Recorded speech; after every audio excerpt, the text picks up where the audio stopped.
Let's talk about Hindustan now. Hindustan का लड़का जसवाल, ये गांव से उठ के बॉम्बे आया है। जस्ट इमेजिन इस किस्म का लड़का, जो इस किस्म का माइंड सेट होगा, स्ट्रीट स्मार्ट होगा, लड़ना झगड़ना जाता होगा, फिर क्रिकेट का इतना शौक। मेरी बात याद रखिएगा, ये लड़का is gonna go places, is gonna go places. इसके अंदर ताकत भी है, इसके अंदर जज्बा भी है, इसके अंदर शौक भी है, और जुनून तो है ही है इसके अंदर। बहुत ही अच्छा लड़का है, बड़ा जबरदस्त खेला है। लेकिन मुझे सबसे अच्छी चीज जो लगी, मुझे सबसे अच्छी बात जो लगी हिंदुस्तान में, they look very mature. But why they are mature? Think about it, why they are mature? Now they are mature because उनका कोच मैच्योर है। रेडी को कोच करना है, किसको लाना है? सबसे बेहतरीन बंदे को।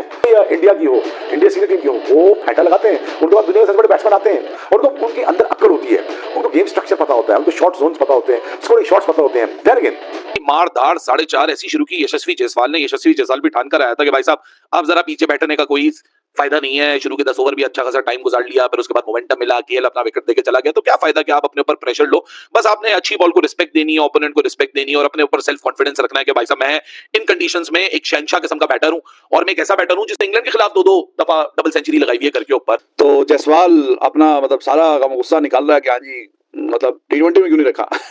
टी20 में, टेस्ट में, वनडे में, like he is one of those batsman जो कि तीनों फॉर्मेट में शाइन कर सकता है, और उसमें भरपूर पोटेंशियल है कि वो तीनों के तीनों फॉर्मेट में कमाल करे।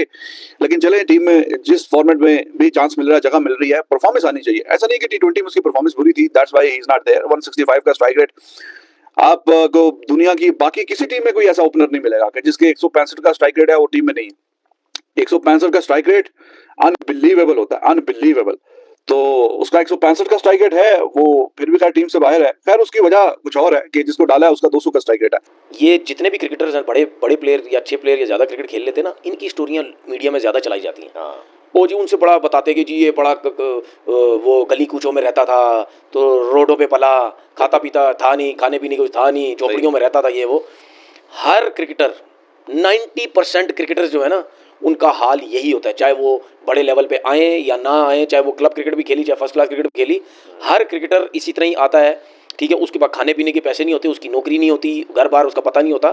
ज़्यादातर प्लेयर इसी तरह होते हैं। फिर उसके बाद उनमें एक नेचुरल टैलेंट होता है, उससे वो फिर खेलते चले जाते हैं और आगे उनको क्रिकेट दिखती चली जाती है, तो वो बड़े नाम बन जाते हैं और बड़े प्लेयर हैं। स्टोरी में ये बड़ा जरूरी है कि जो इनकी हेल्प करने वाले, जैसे उस केस में उनके कोच थे, वो उनको जरूर क्रेडिट मिले, क्योंकि वो बेचारे तो वही बाइक पे आते रहते हैं। मेरी बात ये कहां से कहां पहुंच जाते हैं यार, देखिए बात हेल्प करने वाले, मैं आपको बताऊं, मेंशन होना चाहिए, उससे इंस्पायर्ड होते हैं। जब मैंने फर्स्ट क्लास का पहला मैच खेला था ना, मेरे पास स्पाइक्स नहीं थे, मैंने अपने दोस्त से जूते लिए थे। इंडिया को देख लो कि अपने घर में किस तरह खेलते हैं। हमारा बाबर आजम हमारे घर में स्ट्रगल करता है, अपने घर में रिजवान से रन नहीं होते। मतलब हमारी जो टीम है ना पाकिस्तान की, वो अपने घर में नहीं भाईजान इतने रन कर पाती। और एक और बात मैं बड़ी मजे की आपको बता दूं, पाकिस्तान इसी वेस्ट इंडीज से अपने घर में इसी साल 2025 के शुरू में एक टेस्ट मैच हारी थी। 2 टेस्ट मैच की सीरीज वेस्ट इंडीज हमारे घर भी खेलने आया था।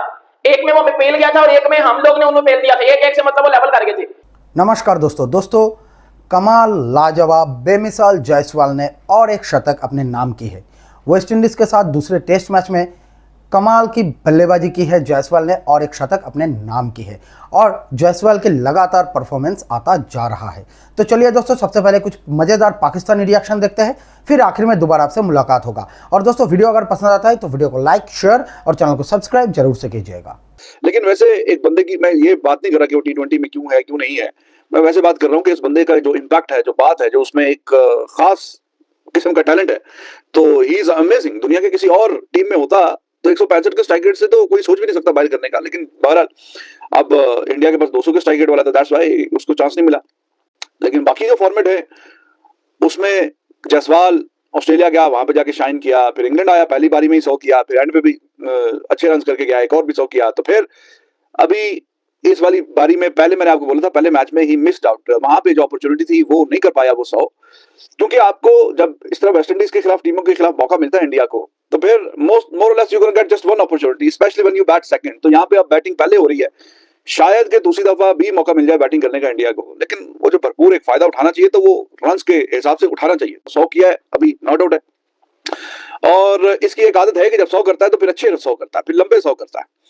फिर ऐसा तो नहीं है कि 100 करते साथ ही आउट हो जाए। जो इसका मेडन 100 था वेस्ट इंडीज में जब आया था, पहली बारी थी इसकी, तो उसमें भी ऐसा नहीं है कि जैसे 100 किया और साथ ही आउट हो गया, अच्छे लंबे रन करता है। तो he is good, he is there. तो मजीद और आगे इसमें रन्स ऐड, अगर यंग है अच्छी बात है, अगर और 200 करे आगे जाए, 200 से मतलब है कि डबल सेंचुरी। और इंडिया बहुत स्ट्रॉन्ग टीम है, बहुत स्ट्रॉन्ग टीम है। वो तो चले जो टॉप पे हैं टीमें, वो जब इंडिया आएंगी खेलने के लिए उनके लिए भी चैलेंज होगा। ठीक है, that was a bad nightmare जो हो गया न्यूजीलैंड जब आया, लेकिन उससे पहले 10 11 12 साल वो घर में कोई सीरीज नहीं हारे। टोटल गिनती के 4-5 मैच आ रहे यार 10 11 12 सालों में। तो वो जो इज्जत, जो रिस्पेक्ट, जो नाम, जो शोहरत, जो मुकाम जो हासिल किया है वो सालों साल की मेहनत से हासिल किया है। 6 टेस्ट सेंचुरीज ऑलरेडी स्कोर की हुई है। सो भाई मेरा जो मुकाबला है वो वेस्ट इंडीज बॉलिंग लाइनअप के सामने काफी ज्यादा सुपीरियर है, तो मैं उसी तरीके से आऊंगा। सो यशस्वी जायसवाल उसी तरीके से आया और मेरे ख्याल से it is a testament once again कि why he is so good in test cricket when it comes to batting and he's not only about putting the runs। मतलब ये होता है ना कि कुछ बल्लेबाज सिर्फ रन्स बनाते हैं, कुछ बल्लेबाज सॉलिड टेक्निक दिखाते हैं, फिर फेयरलेस टेम्परामेंट रखते हैं, स्ट्रॉन्ग मेंटल गेम भी होता है, वो एक्सीलेंट अगेंस्ट स्पिन भी होते हैं, एक्सीलेंट अगेंस्ट पेस भी होते हैं, फिटनेस और फोकस होता है और एक लर्निंग माइंडसेट होता है। ये सब कुछ एक कंपोजर मिलकर यशस्वी जायसवाल आपके सामने बनता है। मैं तो कह के थक चुका हूं, लोग मुझसे बार बार पूछ रहे हैं इस बल्लेबाज को इससे कंपेयर करें। यशस्वी वर्सेस गिल की बड़ी बात मुझसे पूछी जाती है, मैं बार बार बोलता हूं मुझे दूसरों का नहीं पता, मैं अपने आप को यहां सामने रख के बता सकता हूं कि for me Yashasvi Jaiswal operates at an entirely different horizon. ये भाई साहब जनरेशनल प्लेयर सिर्फ ऐसे ही नहीं कहा जाता, जिंदगी रही तो 2-4 साल बाद अब देख लीजिएगा कि यशस्वी जायसवाल किस पोडियम पे बैठा होगा, या ओपोनेंट जब थोड़ा सा वीकन होता है ना तो आपकी एफर्ट को कैमोफ्लेज कर दिया जाता है। लेकिन टेस्ट क्रिकेट कैसा भी ओपोनेंट हो, कैसी भी कंडीशन हो, और स्पेशली ऐसी कंडीशंस जो कि बैट और बॉल के बीच में एक बैलेंस प्रोवाइड करती हैं, बिल्कुल फ्लैट आउट कंडीशन। इंडिया को देख लो कि अपने घर में किस तरह खेलते हैं। हमारा बाबर आजम हमारे घर में स्ट्रगल करता है अपने घर में, रिजवान से रन नहीं होते। मतलब हमारी जो टीम है ना पाकिस्तान की, वो अपने घर में नहीं भाईजान इतने रन कर पाती। और एक और बात मैं बड़ी मजे की आपको बता दूं, पाकिस्तान इसी वेस्ट इंडीज से अपने घर में इसी साल 2025 के शुरू में एक टेस्ट मैच हारी थी। 2 टेस्ट मैच की सीरीज वेस्ट इंडीज हमारे घर भी खेलने आया था, एक में वो पेल गया था और एक में हम लोग ने उन्हें पेल दिया था। 1-1 से मतलब वो लेवल कर गए थे। और भाई ये बहुत बड़ा फैक्टर है पाकिस्तान और इंडिया की टीम में, इंडिया की सक्सेस में। ये सबसे अच्छी चीज ये है कि वो टीम हर जगह परफॉर्म करती है। चाहे इंग्लैंड में, अभी ये टीम इंग्लैंड गई है, इंग्लैंड में जो उन्होंने टेस्ट क्रिकेट में परफॉर्मेंस दी है, अभी वो इंडिया में आए हैं अपने घर में, फिर वेस्ट इंडीज के अगेंस्ट उन्होंने भी जो रन ठोक दिए हैं।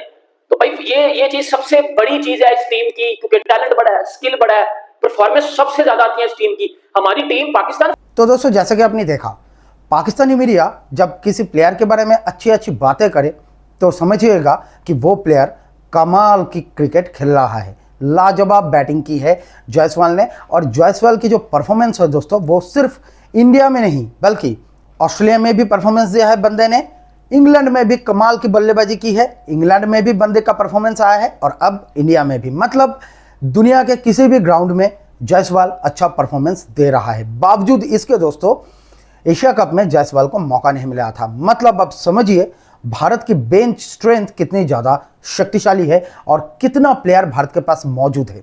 दोस्तों यशस्वी जायसवाल भविष्य का एक उभरता हुआ सितारा है और जायसवाल की जो फ्यूचर है, जायसवाल की जो बैटिंग स्टाइल है, जायसवाल की जो क्रिकेट एबिलिटीज़ है वो कमाल की है और मुझे पूरा भरोसा है कि आने वाले वक्त में जायसवाल दुनिया क्रिकेट में एक लेजेंडरी क्रिकेटर बनने वाला है। दोस्तों आपका क्या विचार है नीचे कमेंट सेक्शन में मुझे जरूर बताइएगा। वीडियो अगर पसंद आया है तो वीडियो को लाइक, शेयर और चैनल को सब्सक्राइब जरूर से कीजिएगा। धन्यवाद।